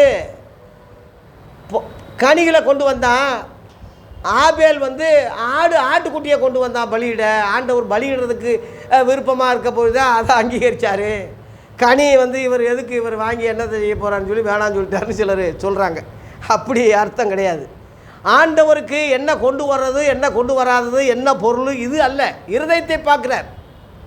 மனுஷன் தான் முகத்தை பார்க்குறான், தட்டை பார்க்குறான். கர்த்தரோ இருதயத்தை பார்க்குறார். இருதயத்தில் என்ன இருக்குது? காயினுக்குள்ளே விசுவாசம் இல்லை, ஆபேலுக்குள்ளே விசுவாசம் இருக்குது. விசுவாசத்தோடு அவன் செஞ்சதை அங்கீகரிக்கிறார். விசுவாசம் இல்லாமல் காயின் வந்ததுனால காயினையும் காயின் காணிக்கையும் அங்கீகரிக்கலைன்னு இருக்குது. அப்படியே போட்டிருக்கு. ஆதியாகமம் 4 அதிகாரத்தில், ஆதியாகமம் 4 அதிகாரத்தில் நீங்கள் 4ஆம் வசனம் பார்த்தீங்கன்னா, ஆபேலையும் அவன் காணிக்கையும் அங்கீகரித்தார், காயினையும் அவன் காணிக்கையும். 2 காரியம் இருக்குது. நீங்கள் கொண்டு வர்ற பொருள் முக்கியம் இல்லை, நீங்கள் முக்கியம். உங்களை கர்த்தர் அங்கீகரிக்கணும். 2வது நீங்கள் எது இருந்தாலும் சரி ஓகே, உங்களை அங்கீகரித்த பிறகு நீங்கள் எது இருந்தாலும் சரி ஓகே பண்ணிடுவார். அந்த வகையில் எடுத்துக்கிட்டால் ஆபேலை அங்கீகரித்தார், அவனுடைய எதுனாலும் ஏற்றுக்கிட்டார். அந்த வகையில் காயினை அங்கீகரிக்கலை, அவன் எதை கொண்டு வந்தாலும் அதை அங்கீகரிக்கலை. ஏன்? காரணம் என்ன? புதிய ஏற்பாட்டில் தான் அதுக்கு விளக்கம் இருக்குது, பழைய ஏற்பாட்டில் அந்த விளக்கம் இல்லை. எபிரேயர் 11:4 படிங்க. எபிரேயரில் 11:4 இந்த விளக்கம் வந்து ஆவியானவர் புதிய ஏற்பாட்டில் வெளிப்படுத்தியிருக்கிறார். படிங்க. விசுவாசத்தினாலே ஆபேல் காயினுடைய பலியிலும் மேன்மையான பலியை தேவனுக்கு செலுத்தினான். அப்புறம் அதனால அவன் நீதிமான் என்று சாட்சி பெற்றான். அவன் காணிக்கையை குறித்து தேவனே சாட்சி கொடுத்தார். அவன் செத்து போனாலும் இன்னைக்கு அவன் பேசிக்கிட்டு இருக்கான்னு சொல்லி அங்கே அருமையாக அங்கே சொல்லப்பட்டிருக்கு. விசுவாசத்தினாலே செய்தான். காயினுடைய பலியிலும் மேன்மையான பலி விசுவாசத்தில் செய்வது தான். விசுவாசத்தினால் வராத யாவும் பாவமேன் இருக்க. ஆகவே விசுவாசம் இல்லாமல் தேவனுக்கு பிரியமாக இருப்பது கூடாத காரியம் இருக்க. அந்த வகையில் விசுவாசத்தோடு வந்த ஆபேலை அங்கீகரித்தார், அவன் காணிக்கை அங்கீகரித்தார். ஆகவே அந்த விசுவாசம் இல்லாமல் அவன் ஏன் வந்தான்? அவன் காரணம் என்னன்னா, அடுத்து அவன் கொலை செய்ய போகிறான். முன்கூட்டியே கர்த்தருக்கு தெரியாதா? முகநாடி வேறுபடுறது, தம்பியை கொலை செய்கிறான். கொலை செஞ்ச பிறகு கர்த்தர் ஏப்பா உன் தம்பி ரத்தம் என்னை நோக்கி கூப்பிட்டுக்கிட்டு இருக்க, நீ என்னப்பா செஞ்சேன்னு சொல்லும் போது அந்த நேரத்தில் கூட ஒரு மனஸ்தாபப்பட்டதாக மன்னிப்பு கேட்டதாக இல்லாமல் நான் என்ன காவலாளியோ திமுறா பேசுகிறான். காவலாளியோ ஆண்டவர்கிட்டயே திமுறா பேசினான். அதனால தான் மனித வர்க்கத்திலேயே சபிக்கப்பட்டவன் அவன் தான். 11ஆம் வசனம் போட்டிருக்கு ஆதியாகமம் 4:11. ஆதாம கூட இயேசு கர்த்தர் சபிக்கலை. ஒரு நிமித்தம் இந்த பூமி சபிக்கப்பட்டதுன்னு சொல்லி ஆதியாகமம் 3:17 ஆதாமுக்கு சொன்னார். தவிர காயினை போல மனுஷ வர்க்கத்திலேயே சபிக்கப்பட்டவன் பேர் ஆதாம் கூட வாங்கலை. ஆதியாகமம் 4:11 இருக்குது. ஆகவே அவன் சந்ததி முழுவதும் சபிக்கப்பட்ட நிலைமையில் தான் போயிட்டாங்க. இந்த சந்ததி தான் விரியம்பாம்பு குட்டிகள் என்ற நிலைமையிலே மனம் திரும்பாத வகையில் அந்த சந்ததி முழுவதும் மனம் திரும்பாத நிலைமையிலேயே போனதுனால தான் மனம் திரும்பல கேட்ட கனிகளை கொடுங்கப்பா, அப்படி கனி கொடாத மரமெல்லாம் வெட்டுண்டு அக்கினியில் போடப்படும், மரத்தின் கீழே கோடாரி வைக்கப்பட்டிருக்கு அப்படின்னு சொல்லி இங்கே ஊமையாக விளக்கங்கள் உதாரணங்கள் யோவான் சாணங்க சொல்கிறத கவனிங்க. மரம் என்பது மனிதனை குறிக்கும், கோடாரி என்பது அர்த்தம் என்ன? ஒரு பக்கம்தான் வெட்டும், ஒரு பக்கம் வெட்டாது. ஆனால் இயேசு கிறிஸ்து உள்ள பட்டயம் என்னென்னா இருபுறம் கருக்குள்ள பட்டயம். வெளிப்படுத்தல் 1:16 போட்டிருக்கு. அவர் வாயிலிருந்து இருபுறம் கருக்குள்ள பட்டயம் புறப்பட்டதாக யோவான் அப்போஸ்தலன் அங்கே தரிசனத்தில் கண்டு எழுதுகிறான். இருபுறம்னா 2 பக்கம் வெட்டும், கோடாரின்னா ஒரு பக்கம்தான் வெட்டும். அதனால் இவன் நீதி மனம் திரும்புங்கன்னு சொல்லி அங்கே சொல்லிவிட்டு இவன் மனம் திரும்பாமல் இருந்தான். ஒரு பக்கம் வெட்டாமல் மற்றவனை வெட்டி இவன் வெட்டாமல் இருந்தான். மனம் திரும்புவதில் வந்து இவனுக்கு இல்லை. எப்படி இவனை சொல்கிறீங்கன்னு நீங்கள் கேட்டால், மத்தேயு 11ஆம் அதிகாரத்தில் வருகிறவர் நீர் தானா அல்லது வேறொருவரை நாங்கள் காத்திருக்கணுமான்னு அங்கே சந்தேகப்பட்டான். இவ்வளோ அடையாளங்களை சொன்னவன், இவ்வளவெல்லாம் கையா காட்டி சொன்னவன், இவர் தாண்டு அடித்து அடித்து நானும் அறியாமல் தான் இருந்தேன் அறிஞ்சிக்கிட்டேன்னு 1000 தடவை சொன்னவன் சொல்கிறான் வருகிறவர் நீர் தானா. அதனால தான் ஆண்டவர் சொன்னா, என்னிடத்தில் இடரடியாக இருக்கிறவன் எவனோ அவன் பாக்கிவான். அந்த மனம் திரும்புதல் இடர் அவனுக்கு அடையல. கடைசி நேரத்தில் உயிர் போகுது அவனுக்கு தெரியுது. மெசியாவுக்கு முன்னோடியாக அனுப்பப்பட்டமே, இப்போ சாக போகிறோமே, ஒரு சாதாரண ஒரு பொம்பளை விஷயத்துக்காக வெட்ட போகிறாங்களே, ஒருவேளை இந்த இயேசு தான் மெசியான்னா சரி, நம்ம வந்ததை முடிச்சுட்டோம், செத்த சந்தோஷம். இல்லாவிட்டா அநியாயமாக நம்ம செத்துட்டா மெசியா வர்றதுக்கு அப்போ டவுட் வருது பாருங்க. அவனுக்கு வரக்கூடாது, வருது. அதனால தான் கோடாரின்னு சொல்கிறான். ஒரு பக்கம் அவனை வெட்டாமல் மற்றவங்களை தான் அந்த கோடாரி வெட்டுமே தவிர இவனை வெட்டலை. இயேசு கிறிஸ்து இருபுறம் கருக்குள்ள பட்டயம்னு ஏன் சொன்னார்னா, அவரையும் வெட்டிச்சு மற்றவங்களையும் வெட்டுது. மேப்பனை வெட்டுவேன், ஆடுகள் சிதறடிக்கப்படும். அவரும் வெட்டப்பட்டார், நமக்காக பலியானார். அந்த வகையில் உலக பாவத்தையெல்லாம் சுமந்து அக்கிரமக்காரர் ஒருவராக எண்ணப்பட்டதுனால அவரும் தண்டனை அடைஞ்சார், அவரும் வெட்டப்பட்டார் என்ற அந்த ரகசியத்தை, இருவரும் கருக்குள்ள பட்டயத்தை உடைய அந்த வசனத்தை புரிஞ்சுக்கங்க. ஆகவே மனம் திரும்புதல் கேட்ட கனிகளை கொடுக்காம ஞானசானம் பெறதுனால, கோயிலுக்கு வர்றதுனால, காணிக்க கொடுக்கறதுனால மனம் திரும்பாகிறது எதையும் அங்கீகரிக்கிறது இல்லை. அவன் சொல்கிறான், ஆபிரகாம் தான் எங்களுக்கு கடவுள். 9ஆம் வசனம், ஆபிரகாம் எங்களுக்கு தகப்பன் என்று உங்களுக்குள்ளே சொல்லிக்கொள்ள நினையாதுங்க. தேவன் இந்த கண்ணுகளால் கூட ஆபிரகாமுக்கு பிள்ளைகளை உண்டு பண்ண வல்லவராக இருக்கிறார். பெரிய கட்டிக்கார மாதிரி ஆபிரகாம் தகப்பே பெருசாக நாங்கள்லாம் மனம் திரும்ப வேண்டிய அவசியம் இல்லை, நாங்கள்லாம் ஞானசானமே பெற வேண்டிய அவசியம் இல்லை. ஏதோ பாவம் சொல்லி உங்ககிட்ட வந்து ஒரு பொழுதுபோக்காக வந்திருந்தா எங்களை என்னடா வயிற, நாங்கள்லாம் ஆபிரகாம் சேர்ந்ததுன்னு சொல்லி பெரிய வகையில் பேசினாங்க. இயேசுவே அன்னைக்கே சொன்னார், யோவான் 8ஆம் அதிகாரத்தில், ஆபிரகாம் என்னையா ஆபிரகாம் உண்டாகிறதுக்கு முன்னமே நான் இருந்திருக்கேன்னு சொல்கிறார். 58ஆம் வசனத்தில் கல்லுகளை எடுத்துக்கிட்டாங்க. ஏன்னா உனக்கு 50 வயசு ஆகலையே, நீ ஆபிரகாமை கண்டாயோ என்ன, உனக்கு அந்த அளவில் நீயே என்னடா அப்படி சொல்ல, ஏன்னா புரியல உங்களுக்கு. அதனால் ஆபிரகாமின் குமாரன் சொல்லி இயேசுவை அழைக்க முடியாது. ஆபிரகாமின் குமாரனான, தாவீதின் குமாரனான இயேசு கிறிஸ்துவின் வம்ச வரலாறுன்னு சொல்லி வம்ச வரலாறுக்காக, சரீர வரலாறுக்காக மத்தேயு 1:1 சொல்லப்பட்டதே தவிர, ஆவிக்குரிய ரீதியிலே இயேசு உலகத் தோற்றத்துக்கு முன்பதாகவே அபிஷேகம் பண்ணப்பட்டவர். யோவான் 1ஆம் அதிகாரம் 2ஆம் வசனத்திலே ஆதியில் அவர் தேவனோடு இருந்தார்னு போட்டிருக்கு. ஆகவே ஆபிரகாம் இப்போ வந்தவன், ஆபிரகாம் உண்டாகிறதுக்கு முன்னமே இருந்திருக்கேன்னு சொல்கிறாரு. இதை ஏன் உங்களுக்கு சொல்லிக்கிட்டு இருக்கேன்னா, உங்களை யூதர்களை போல இப்போ மாற்றிருக்காங்க, இஸ்ரேல் ஜனங்களை போல உங்களை ஆக்கிட்டாங்க. அதனால தான் முற்பிதான்னு நீ ஆபிரகாமை சொல்கிற, ஈசாக்கை சொல்கிறீங்க, யாக்கோப்பை சொல்கிறீங்க, எங்கள் முற்பிதான்னு அவன் சொல்லிட்டு போகிறான்.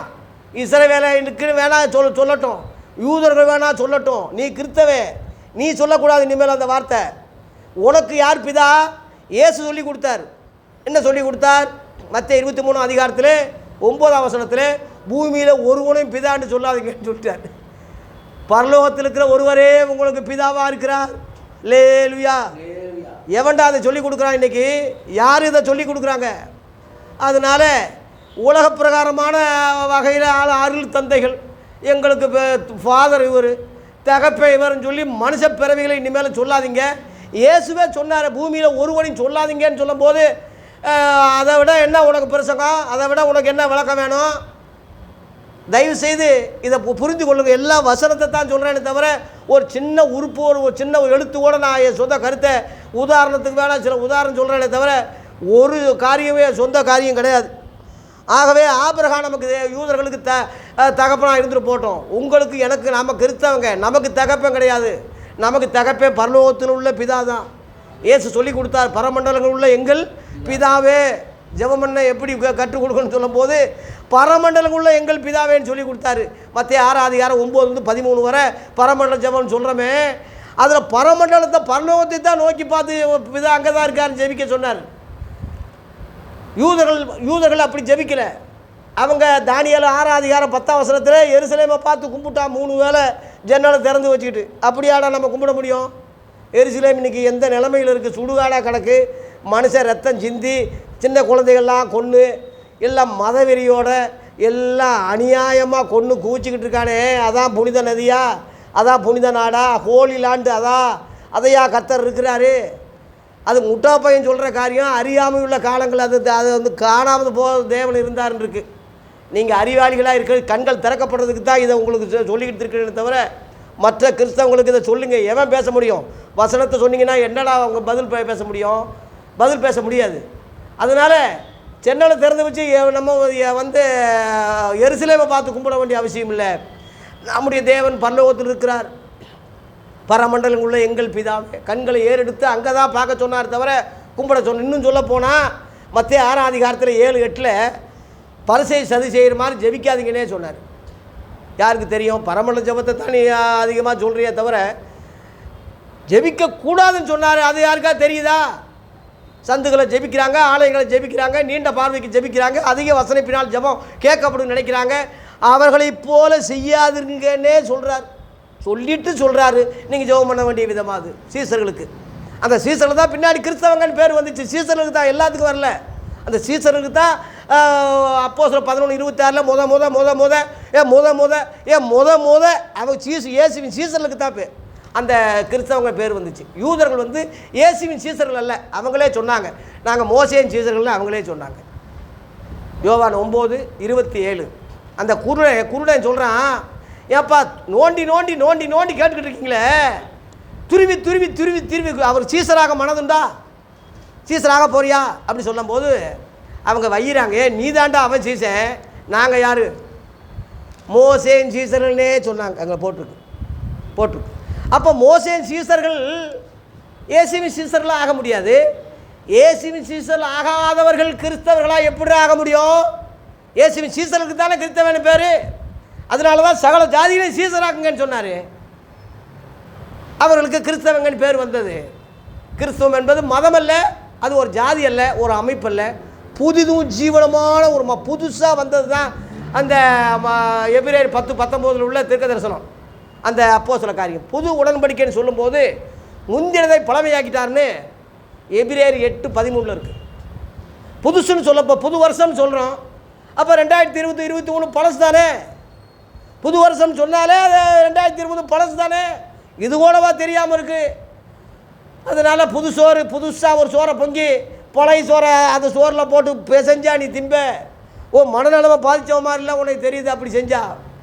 ஆகவே புது திராட்சை ரசத்தை புது துருத்தியில் வைங்க, புது உடையில் சேருங்க.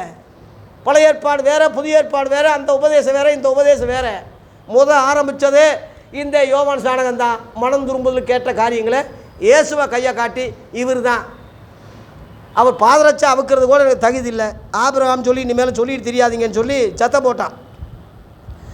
அங்கே பாருங்கள், கனி கொடாத மரமெல்லாம் வெட்டுண்டு அக்கினியிலே போடப்படும். 11 மனம் திரும்பலுக்கென்று நான் ஜலத்தினாலே உங்களுக்கு ஞானஸ்தானம் கொடுக்குறேன், எனக்கு பின் வருகிறவரோ என்னிலும் வல்லவராக இருக்கிறார். அவனே சாட்சி கொடுக்குறேன். அவருடைய பாதரட்சையை சுமக்கிறது கூட நான் என்ன இல்லை, பாத்திரம் அல்ல, அவர் பரிசுத்த ஆவியினாலே அக்கினினாலே உங்களுக்கு என்ன செய்வார், ஞானஸ்தானம் கொடுப்பார்னு ரொம்ப அருமையாக திட்டமாக சொல்லிட்டான். ஆகவே என்னிலும் வல்லவர் அப்படின்னா அது அர்த்தம் என்ன?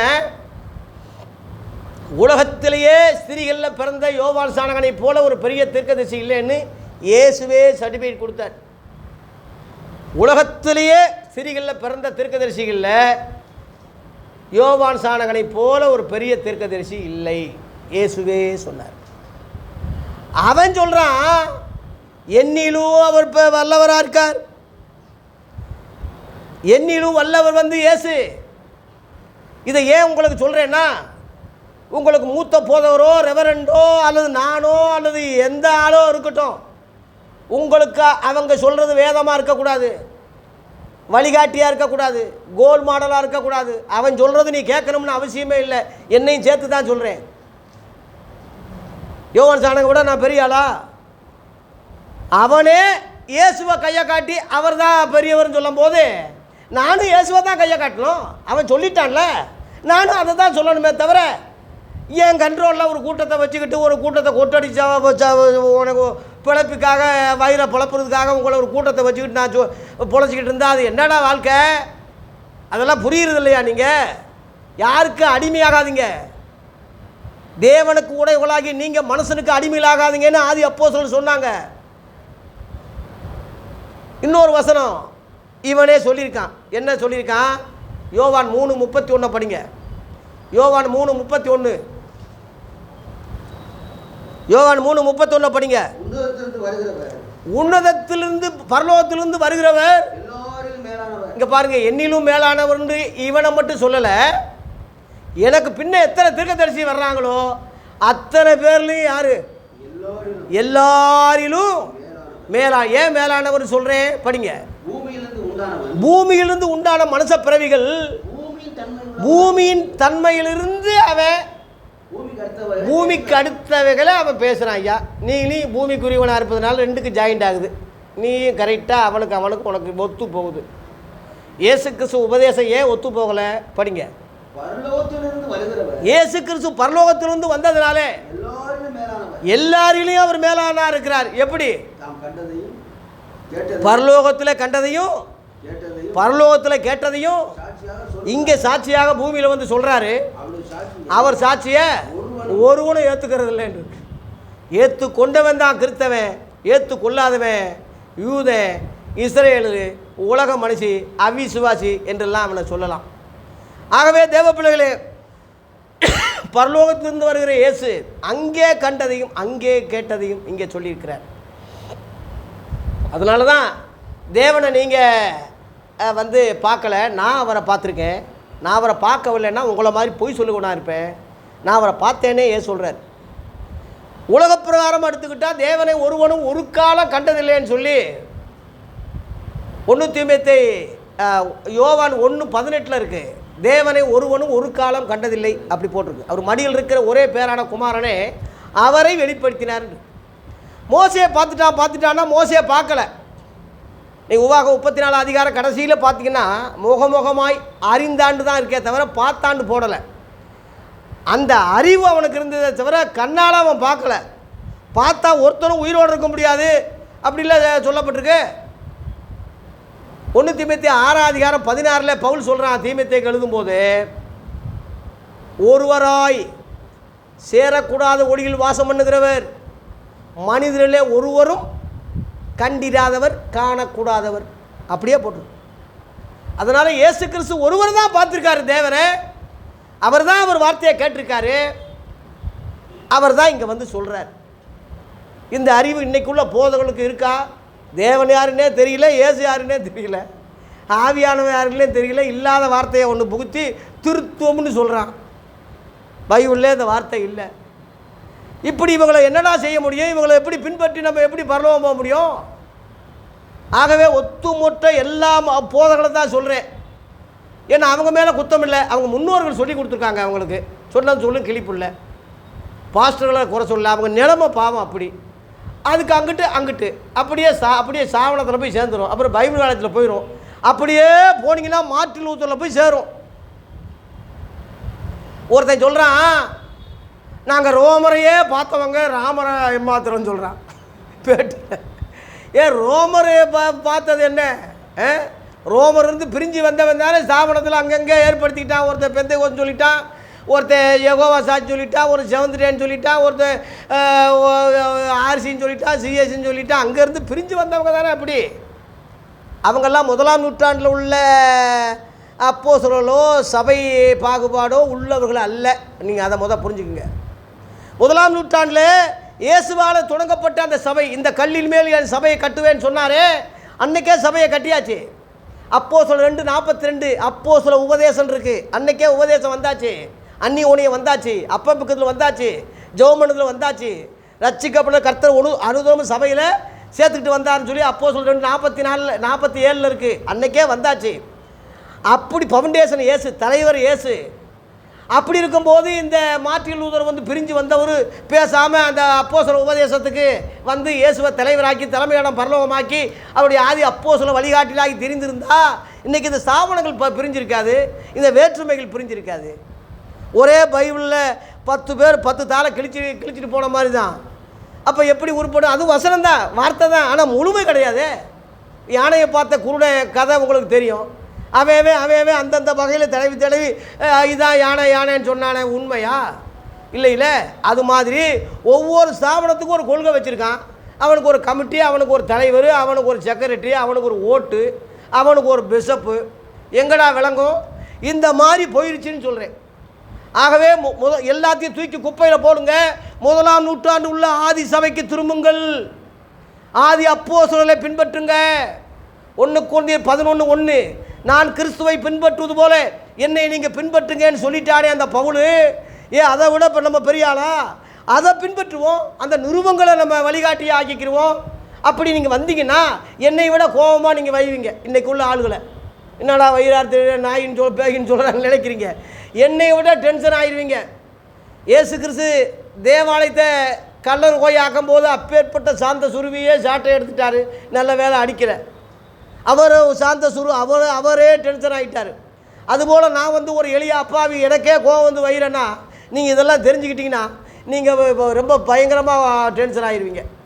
ஆகவே தேவ பிள்ளைகளை அப்படி கெடுத்து வச்சுருக்கான். இவன் மேலே குத்தமில்லை, என் முன்னோர், என் மூத்த போதவர், ஏன் சாபனம்னு சொல்கிறான். கேட்டால் இப்படியே போனீங்கன்னா மார்ட்டின் லூதரில் போய் முடியுது. அதையும் தூக்கி போட்டுருங்க, இதை எடுத்துக்குங்க. அப்போ இது எதுக்கு? இத்தனை சாபனம் பிரிஞ்சதுலேருந்தே எல்லாரும் தப்பு செய்கிறாங்கன்னு தெரியுதுல்ல. இத்தனை உபதேசம் பிரிஞ்சதுலேருந்தே இவன் எல்லாம் ஒருத்தரும் சரியில்லைன்னு தெரியுதுல்ல. ஆகவே ஒரு பக்கம் இப்போ பழம் நல்லா இருக்கிறதுனால சாப்பிட முடியாது, மறுபக்கம் அழுகி இருக்குது. அதனால் அதை இப்போ பழத்தை தூக்கி எரிஞ்சு போகணுமே தவிர கலப்படமுள்ள உபதேசத்தை, கலப்படமுள்ள மனுஷ பாரம்பரியங்களை நம்ம பின்பற்ற முடியாது. இனிமேல் சொல்கிறேன், இது இந்த இந்த கடைசி காலத்துலையாவது புரிஞ்சுக்குங்க. மத்தேயு 15:9 மனுஷனுடைய கற்பனைகளை உபதேசங்களாய் போதித்து வீணா எனக்கு ஆராதனை செய்தார்கள் என்று ஏசாயா தீர்க்கதரிசி நன்றாய் சொல்லிட்டான்னு அன்னைக்கே சத்தம் போட்டார். மனுஷ கற்பனைகளை உபதேசமாக பண்ணுறான். பைபிளில் அது கிடையாது. இன்றைக்குள்ள பாரம்பரியங்கள் முழுவதும் சபைகள் நடக்கிறது எல்லாம் கணக்கெடுத்து பாருங்கள். மாற்றி விடுற மாதிரி நீங்கள் புரட்சி செய்ய வேண்டியது வந்துடும் இப்போ. அதனால் இந்த புரட்சி வேணாம், இந்த சண்டை நமக்கு வேண்டாம். பிளட் மேரின்னு ஒரு அம்மா ஆயிரக்கணக்கான கிறிஸ்தவ போராடி கிறிஸ்தவங்களை கொன்னிச்சான். அதான் பிளட் மேரின்னு அந்த அம்மாவுக்கு பேர். அந்த புரட்சி, அந்த புரொட்டஸ்டாண்டு மத சுதந்திரம் வந்த அந்த சரித்திரத்தில். அதனால் நம்ம பட்டயத்தை எடுக்கிறோம், பட்டயத்தினால தான் சாக முடியும். நம்ம இனிமேல் அந்த மாதிரி போராடி சண்டை போட்டுக்கிட்டு இருக்க முடியாது.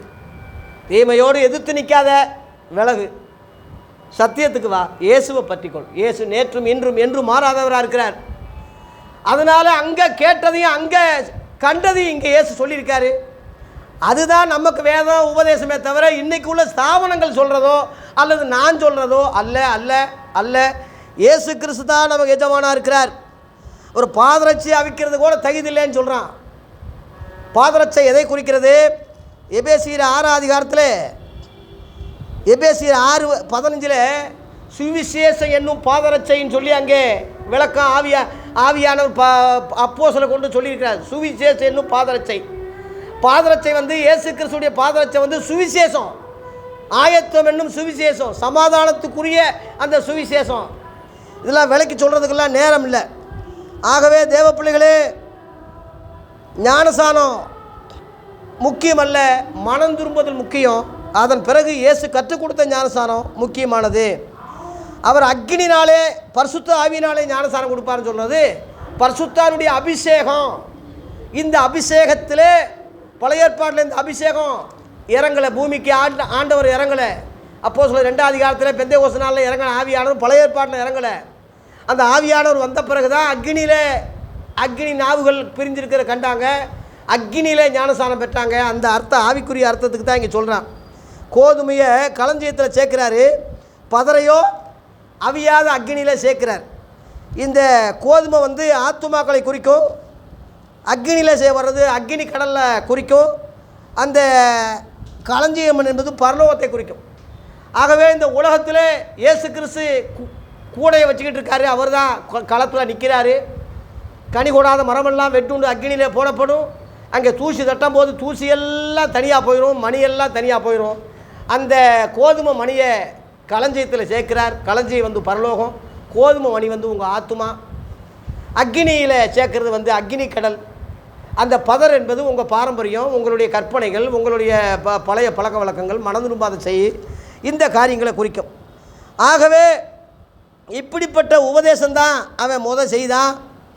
ஆகவே அவருக்கு 14ஆம் வசனத்தில் இயேசு அவங்கிட்ட ஞானசானம் பெற வர்றாரு. ஏன்னா அவர் ஞானசானம் கொடுக்க கட்டளையிடும் போது அவர் பெறாமல் விட்டால் ஊருக்கு தாண்டி உபதேசம்னு அவர் எப்படி சொல்ல முடியும்? அவர் பெற வேண்டியதாக இருக்கே. அதனால் அவர் பெற வேண்டியது வரும்போது அவன் தடை செய்கிறான். ஆண்டவரே 14, நான் உம்மாலே ஞானசானம் பெற வேண்டியது இருக்க, நீர் என்னிடத்தில் வரலாமா? ஆண்டவரே, என்ன நீங்கள் போய் என்கிட்ட வர்றீங்க? அவ்வளவு தாழ்மை இயேசுக்கு பாருங்கள். இயேசு கூட நம்ம பெரிய ஆளா? அவர் அவ்வளவு தாழ்மையாக ஒரு சாதாரண மனுஷ பிறவிக்கிட்ட போய் ஞானசானம் எடுக்க வர்றாரு. அவன் தடை செய்யறான். இயேசு அதுக்கு என்ன சொல்கிறாரு? 15, சீக்கிரம் முடிக்கிறேன். இப்பொழுது இடம் கொடு, எல்லா இந்த மாதிரி எல்லா நீதியும் நிறைவேற்றுவது நமக்குன்னு சொல்கிற அவரையும் சேர்த்து எல்லா நீதியும் நிறைவேற்றுவது நமக்கு எனக்கும் உண்டு. வரி கட்ட சொல்லும் போது ராயனுக்குரிய ராயனும் தேவனுக்குரிய தேவனுக்கு சொல்லி அந்த எனக்கும் உனக்கு சேர்த்து வரி கட்டுன்னு சொல்லி பேதுருவுக்கு சொன்னார்ல. இந்த பூமியில் அவர் எல்லா விதத்திலையும் நம்மை போல் அவர் சோதிக்கப்பட்டார். நம்மை போல் எல்லா விதத்திலையும் குற்றச்சாட்டப்படாதவராய் எல்லா வரியும் கட்டினார், எல்லா காரியம் செய்தார். ஞானசானமும் அப்படித்தான். ஞானசானம் அங்கே எடுக்கிறார்.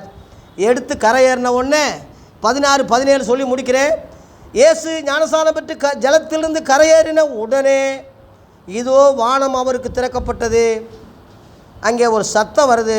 இதோ அன்றைய 17 வானம் திறக்கப்பட்டது. தேவ ஆவி புறாவை போல இறங்கி தம்மேல் வருகிறத அவர் பார்க்குறாரு. அன்றைய வானத்திலிருந்து ஒரு சத்தம் உண்டாகுது. என்ன சத்தம்? இவர் என்னுடைய நேசகுமாரன், இவரில் எப்படி இருக்கிறேன்? பிரியமாக இருக்கிறேன். இதே வார்த்தை மத்தேயு 17:5 இருக்கு. மருவமலையில் அவர் மருவமாக காட்சி அளிக்கிறாரு. அங்கே சொல்லும் போது என்ன சொல்கிறாருன்னா, அங்கே எலியா காணப்பட்டான், அங்கே மோசே காணப்பட்டான். இதெல்லாம் பழைய ஏற்பாடு முறைப்பா. பூர்வ காலங்களிலே பங்கு பங்காக வகை வகையாக உங்கள் பிதாக்களுக்கு இந்த தீர்க்கதரிசியை கொண்டு நான் சொன்னேன். எபிரேயர் 1:1, எபிரேயர் 1:2 இந்த கடைசி நாட்களில் குமாரன் மூலமாய் திருவுளம் பற்றினார், இவர் சர்வத்துக்கு சுதந்திரவாளியாக நியமித்தார் என்று சொல்லியிருக்கேன். அந்த வகையில் அங்கே எலியாவையும் மோசையும் தேவன் ஓவர்டாக் பண்ணி, இவர் என்னுடைய நேசகுமாரன், இவரிலே நான் பிரியமாக இருக்கேன், இவருக்கு செவி கொடுக்கணும். இதுதான் முழு கிறிஸ்தவர்களுக்கு, முழு உலகத்துக்கு சொல்கிற தேவனுடைய வார்த்தை.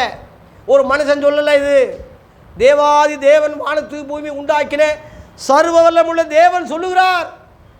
இயேசுவுக்கு செவி கொடுங்க. இவர் தான் நான் டெடிகேட் பண்ணப்பட்ட தேவகுமாரன், இவர் தான், இவருக்கு செவி கொடுங்க. ஆகவே இயேசு கிறிஸ்துவ உபதேசங்களுக்கு செவி கொடுக்கும்போது தேவனுக்கு அவன் செவி கொடுக்குறான்.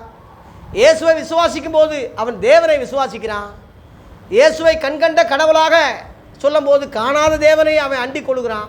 இந்த அர்த்தம்தான். ஆகவே இயேசுவே வழியாய், அவரே சத்தியமாய், அவரே ஜீவனாக இருக்கிறார். அவரே அல்லாமல் ஒருவனும் அந்த பிதாவினிடத்தில் போக முடியாது என்பது தான் முழு சத்தியம். அவரால் என்று வேறு ஒருவராலும் ரட்சிப்பில்லை. நாம் ரட்சிக்கப்படும்படி வானத்தின் கீழவங்க மனுஷர்களுக்குள்ளே இயேசு கிறிஸ்துவின் நாமமே அல்லாமல் வேறு எந்த நாமத்திலையும் ரட்சிப்பில்லைன்னு சொல்லி அப்போஸ்தலர் 4:12 அப்போஸ்தலர் பலமாய் சாட்சி கொடுத்தார்கள். ஆகவே தேவ பிள்ளைகளே, இன்றைக்குள்ள போதகர்களையும் பாஸ்டர்களையும் பிஷப்புகளையும் இன்றைக்குள்ள ரெவரண்டுகளையும் ஸ்தாபனங்களையும் என்னையும் சேர்த்து சொல்கிறேன், யாரையும் பின்பற்றாமல் இயேசு இன்றைக்கும் உயிரோடு இருக்கிறார், அவர் ஜீவிக்கிறார். அவர் உபதேசமெல்லாம் சுவிசேஷங்கள் இருக்குது. அவரால் நியமிக்கப்பட்ட ஆதி அப்போஸ்தலருடைய ஆலோசனைகள், உபதேச கட்டளைகள்லாம் நிறுவங்கள் இருக்குது. கடைசி வெளிப்படுத்தின விசேஷத்தில் முடியுது. இவைகளை ஆராய்ந்து பார்த்து இவைகளில் புரிஞ்ச அளவில் நடந்து பரலோகத்துக்கு போவோம். நம்ம மக்களை ஆயத்தப்படுத்துவோம், மற்றவங்களையும் ஆயத்தப்படுத்துவோம். கர்த்தர் நம்மை ஆசீர்வதிப்பாராக. மத்தேயு 3 அதிகாரத்தை நான் நிறைவு செஞ்சுட்டேன். மத்தேயு 4 அதிகாரத்தை அடுத்த வாரம் சந்திக்கிறேன். கர்த்தர் நம்மை ஆசீர்வதிப்பாராக. நன்றி, வணக்கம்.